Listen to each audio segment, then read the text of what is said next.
اللہ کے علاوہ کوئی داتا نہیں۔ انبیاء کے داتا بھی اللہ ہیں، اولیاء کے داتا بھی اللہ ہیں، فرشتوں کے داتا بھی اللہ ہیں، جنات کے داتا بھی اللہ ہیں۔ زمینوں میں، آسمانوں میں، دریاؤں میں، صحراؤں میں، روشنیوں میں، اندھیروں میں جتنے جاندار ہیں سب اللہ کے خزانے سے کھا رہے۔ اور اس کی شان سخاوت یہ ہے، وہ اپنے کسی دشمن پہ بھی رزق کا دروازہ بند نہیں کرتا، اپنوں کو تھوڑا کھلاتا ہے، غیروں کو زیادہ کھلاتا ہے۔ یہ اس کی شان رحیمی ہے، لیکن سامنے آ کر کسی کو نہیں دیتا، سامنے آ کر کسی کی مدد نہیں کرتا۔ درمیان میں کوئی نہ کوئی پردہ ہوتا ہے، درمیان میں انسان ہوتا ہے، درمیان میں ہوائیں ہوتی ہیں، بادل ہوتے ہیں، اس کے پیچھے اللہ کی ذات اور قدرت ہوتی ہے۔ یہ اس کا انداز عطا ہے، یہ اس کا حسن ہے۔ اور اللہ کوئی دور بھی نہیں، اللہ ہمارے قریب ہے۔ وَنَحْنُ أَقْرَبُ إِلَيْهِ مِنْ حَبْلِ الْوَرِيدِ، شاہ رگ سے بھی زیادہ قریب ہے، ہمارے دائیں بائیں ہیں، ہماری ایک ایک سانس کی حفاظت کر رہے ہیں۔ ہماری سانسوں کا نظام، زندگیوں کا نظام اللہ کے حکم اور حکمت سے چل رہا ہے، لیکن نظر نہیں آتے۔ کیا شان ہے اللہ کی! ہم نے کبھی اپنی آنکھوں سے اللہ کی ذات کو نہیں دیکھا، اپنے کانوں سے اللہ سبحانہ و تعالیٰ کی آواز نہیں سنی، نہ کبھی اسے کہ کسی فرشتے کو دیکھا،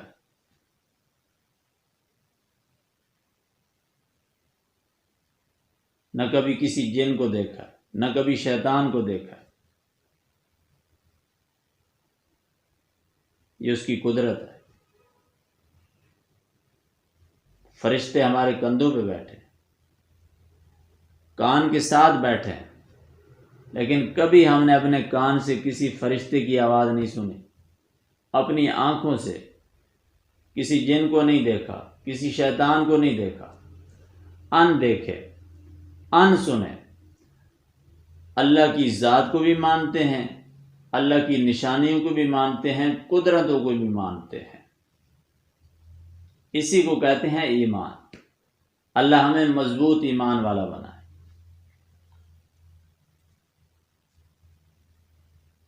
بہرحال بات کا مقصد اور خلاصہ یہ ہے، جو بات ہماری چل رہی ہے،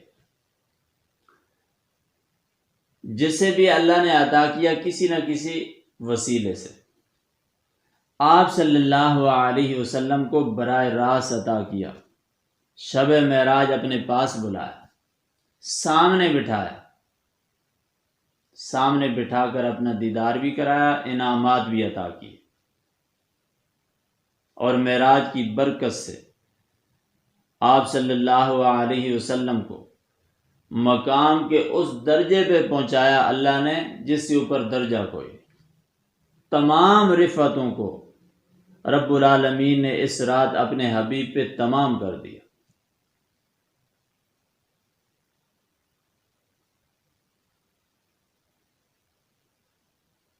اور ہمیں عقیدہ سمجھایا،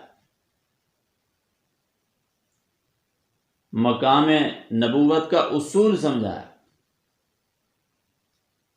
فرمایا میری ربوبیت کے بعد، میری حکومت اور سلطنت کے بعد کائنات میں اگر کوئی ذات ہے وہ میرے محبوب محمد عربی کی ذات ہے،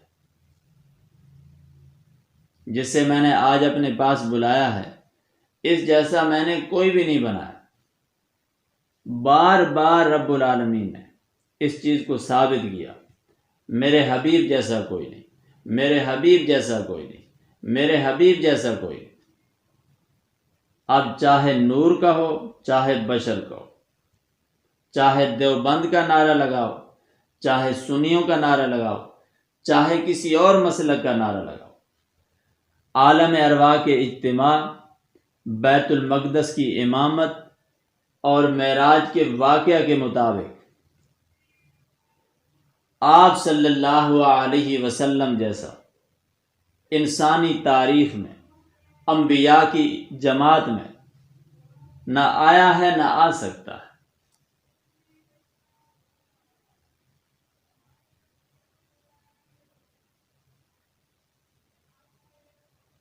جو مقام آپ کو عطا کیا اور کسی کو نہیں عطا کیا۔ آپ صلی اللہ علیہ وسلم کی صورت میں اللہ نے اس کائنات کو ایک عجیب شخصیت عطا کی جس کی مثال کہیں بھی نہیں۔ اس لیے اللہ قرآن میں فرما رہے ہیں لَقَدْ مَنَّ اللَّهُ عَلَى الْمُؤْمِنِينَ إِذْ بَعَثَ فِيهِمْ رَسُولًا، کائنات والوں میرا تم پہ احسان ہے۔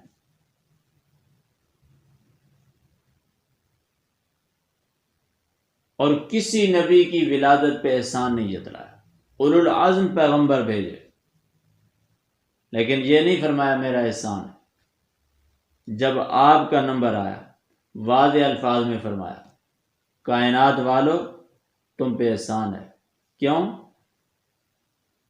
میں اپنے خزانے کا سب سے بڑا انعام تمہیں دے رہا ہوں۔ میرے پاس تمہارے لیے جو سب سے بڑا انعام تھا وہ میں آمنہ کی گود میں بھیج رہا ہوں۔ اس سے بڑا کوئی انعام نہیں میرے پاس تمہارے لیے، اس لیے میرا احسان ہے۔ رب العالمین ہمیں اس احسان کا قدردان بنائے، شکر گزار بنائے، اور آپ صلی اللہ علیہ وسلم کی اطاعت کرنے کی توفیق نصیب فرمائے۔ صرف ہم نے آپ کی تعریف پہ گزارا نہیں کرنا، صرف دعوے نہیں کرنے، آپ کی تعلیمات کے مطابق زندگی گزارنے کی کوشش کرنی ہے، آپ کی سنتوں کو زندہ کرنا ہے، آپ کی سیرت طیبہ کو پڑھنا ہے، آپ کی آمد کے مقصد کو سمجھنا ہے۔ رب العالمین سب کو قبول فرمائے۔ وآخر دعوانا ان الحمد للہ رب العالمین۔